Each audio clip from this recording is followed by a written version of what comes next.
بسم اللہ الرحمن الرحیم نحمدہ ونصلی علی رسولہ الکریم۔ مسند احمد میں حضرت ابو قتادہ رضی اللہ عنہ اور حضرت ابو سعید خدری رضی اللہ عنہ دونوں سے مروی ہے کہ ایک مرتبہ رسول اللہ صلی اللہ علیہ وسلم نے صحابہ کرام کی مجلس میں ارشاد فرمایا، اسوأ الناس سرقۃ الذی یسرق من صلاتہ، سب سے برا چور وہ ہے جو اپنی نماز میں سے چراتا ہے۔ اللہ کے رسول صلی اللہ علیہ وسلم کا انداز تربیت یہ تھا کہ آپ جب کسی بات کی طرف صحابہ کرام کو متوجہ کرنا چاہتے تھے تو تمثیل کے انداز میں اس بات کا تذکرہ کرتے تھے۔ آپ پہلے کوئی مثال بیان کرتے تھے اور اس مثال کے ذریعے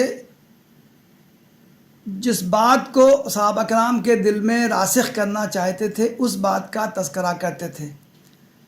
اس حدیث میں بھی اللہ کے رسول صلی اللہ علیہ وسلم نے وہی اسلوب اختیار کیا ہے۔ آپ نے فرمایا سب سے برا چور وہ ہے جو کہ اپنی نماز میں سے چوری کرتا ہے۔ ہم سب جانتے ہیں کہ چوری ایک بدترین خصلت ہے۔ چور کو سماج میں اچھی نظر سے نہیں دیکھا جاتا۔ چوری کی ایک حرکت کو ایک گھناؤنا اور گندا کام سمجھا جاتا ہے۔ جو شخص چوری کرتا ہے وہ سماج میں بدنام ہو جاتا ہے۔ تو اللہ کے رسول صلی اللہ علیہ وسلم نے اس حدیث میں چوری کا تذکرہ کیا، چور کا تذکرہ کیا۔ اس سے آپ صلی اللہ علیہ وسلم نے ایک غلط، ایک گھناؤنے، ایک ناپسندیدہ کام کی طرف اشارہ کرنا مناسب سمجھا۔ آپ صلی اللہ علیہ وسلم نے جب یہ بات ارشاد فرمائی تو صحابہ کرام کی سمجھ میں نہیں آیا چوری کرنے کا مطلب کیا ہے۔ اس حدیث میں جس شخص کو نماز کا چور کہا گیا ہے اس سے کیا مراد ہے؟ اللہ کے رسول صلی اللہ علیہ وسلم اپنے اس ارشاد کے ذریعے کس جانب اشارہ کرنا چاہتے ہیں؟ چنانچہ صحابہ کرام نے دریافت کیا کہ اے اللہ کے رسول صلی اللہ علیہ وسلم، یہ آپ کے اس ارشاد کا مطلب کیا ہے اور چور نماز میں کیسے چوری کرتا ہے؟ آپ صلی اللہ علیہ وسلم نے ارشاد فرمایا، لا یتم رکوعہا ولا سجودہا، یہ شخص صحیح طریقے سے رکوع نہیں کرتا، صحیح طریقے سے سجدہ نہیں کرتا۔ جس طرح رکوع کرنا چاہیے، جس طرح سجدہ کرنا چاہیے اس طرح یہ نہیں کرتا، بلکہ اس میں سے کچھ چوری کر لیتا ہے، جلد بازی کر لیتا ہے۔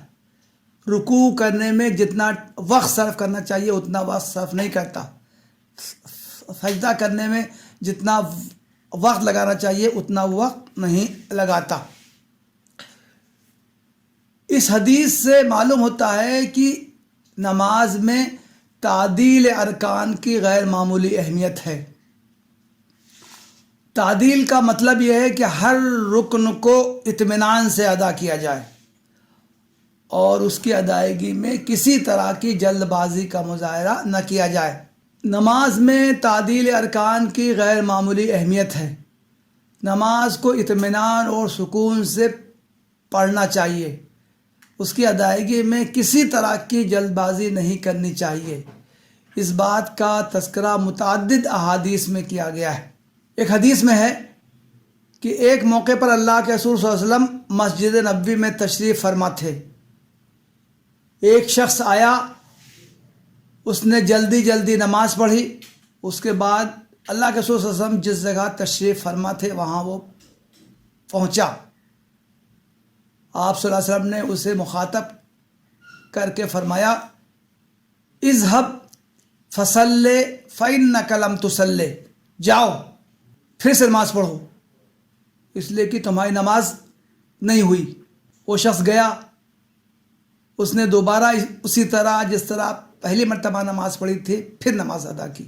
اس کے بعد جب وہ آپ صلی اللہ علیہ وسلم کی مجلس میں واپس آیا تو آپ نے پھر فرمایا، اذهب فصلی فإنک لم تصلی، جاؤ دوبارہ نماز پڑھو تمہاری نماز نہیں ہوئی۔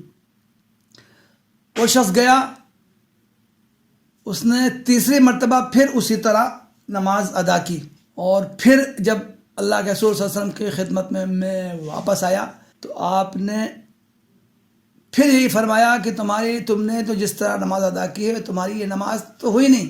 اس نے کہا کہ مجھے تو اسی طرح نماز پڑھنے آتی ہے، میں کیسے پڑھوں صحیح طریقے سے؟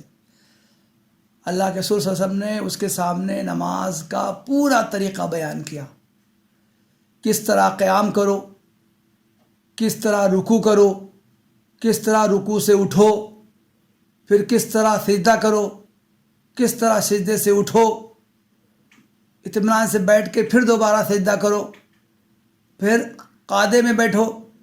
اللہ کے رسول صلی اللہ علیہ وسلم نے اس کو نماز کا مکمل نماز کا طریقہ بتایا، اس کو سمجھایا کہ جب اس طرح نماز جب پڑھی جائے گی تو وہ صحیح نماز ہوگی۔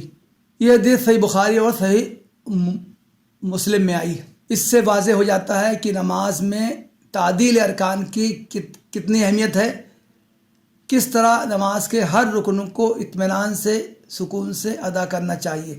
ہم میں سے کتنے لوگ ہیں جو نماز پڑھتے ہی نہیں ہیں؟ کتنے لوگ ہیں جو نماز تو پڑھتے ہیں لیکن اس طرح نہیں پڑھتے جس طرح پڑھنی چاہیے؟ ان کی نمازیں اطمینان و سکون سے خالی ہوتی ہیں،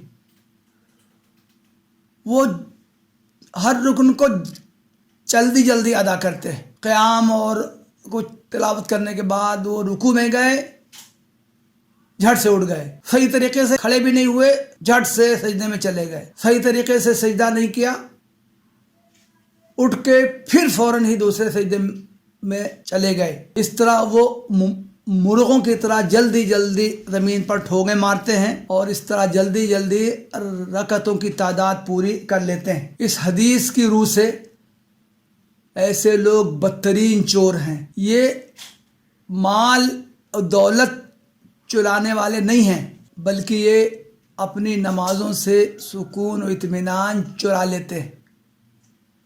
اس طرح ان کی نمازیں خشوع و خضوع سے خالی ہوتی ہیں۔ ضرورت ہے کہ نمازوں کی پابندی کے ساتھ ساتھ نمازوں کو اطمینان و سکون سے ادا کرنے کی کوشش کی جائے۔ اللہ تعالیٰ ہم لوگوں کو پکا نمازی بنائے اور صحیح طریقے سے نماز ادا کرنے کی توفیق عطا فرمائے۔ وآخر دعوانا ان الحمدللہ رب العالمین۔